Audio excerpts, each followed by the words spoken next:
حامد میر صاحب نے اپنے ولاگ میں بات کی ہے جی کہ ہمیں منع کیا گیا تھا کہ ہم سیٹلائٹ میڈیا پہ بات نہیں کر سکتے، ہم اپنے پروگرام پہ، ہم اپنے چینلز پہ کوئی بھی بات نہیں کر سکیں گے ٹی ایل پی کے حوالے سے۔ تو انہوں نے کہا جی کہ جب ہمیں بند کیا گیا، ہمیں روکا گیا اور ہمیں کہا گیا جی کہ آپ ٹی ایل پی کے حوالے سے بات نہیں کریں گے، تو پھر کیا ہوا؟ پھر انڈین میڈیا نے بات کرنا شروع کر دی، پھر اس کے بعد جو ہے نا مغربی میڈیا نے بات کرنا شروع کر دی، تو پھر وہ باتیں جو ہیں کچھ کی کچھ ہوتی گئیں۔ تو اس میں حامد میر صاحب کہتے ہیں جی کہ ہم اگر ٹی ایل پی کے حوالے سے بات نہیں کریں گے تو دوسرا میڈیا بات کرے گا، تو ہمارے پاکستانی میڈیا کی کیا ضرورت ہے؟ پھر ہم سوشل میڈیا پہ بات کر سکیں گے، اس کے علاوہ تو ہم کہیں بات نہیں کر سکتے۔ پھر حامد میر صاحب نے سوشل میڈیا پہ ٹی ایل پی کے حوالے سے مکمل تفصیل سے بتایا، ٹی ایل پی کے بیک گراؤنڈ کے حوالے سے بھی انہوں نے بات کی۔ پھر اس کے بعد نا منصور صاحب کے حوالے سے بات کرتے ہیں کہ منصور صاحب نے اپنے ولاگ میں باقاعدہ طور پہ ذکر کیا ٹی ایل پی کے حوالے سے، انہوں نے بڑی ڈیپلی اس پہ ڈسکس کی۔ انہوں نے بتایا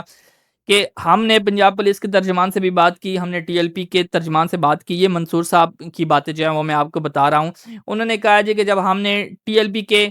ترجمان سے بات کی تو ان سے یہ پوچھا کہ کتنی شہادتیں ہوئیں، کتنے لوگ آپ کے جو ہیں جاں بحق ہو گئے، کتنے زخمی ہیں، تو انہوں نے کہا جی، انہوں نے کچھ فگر بتایا، انہوں نے نمبر بتایا کہ اتنے نمبر جو ہیں ہمیں پتہ چلے۔ تو انہوں نے کہا جی کہ کیا میں آپ کے نام سے یہ خبر شائع کر سکتا ہوں، نشر کر سکتا ہوں؟ تو انہوں نے کہا نہیں جی، یہ مستند نہیں ہے، مجھے اپنے کارکنان نے بتایا، میں نے خود تصدیق نہیں کی۔ تو انہوں نے پھر اس خبر کو یہاں تک محدود رکھا، لیکن پنجاب پولیس کے حوالے سے جو ان کے ترجمان ہیں ان کے حوالے سے انہوں نے خبر جو ہے وہ بتائی۔ انہوں نے کہا جی کہ پنجاب پولیس کے حوالے سے ایس ایچ او جو ہے وہ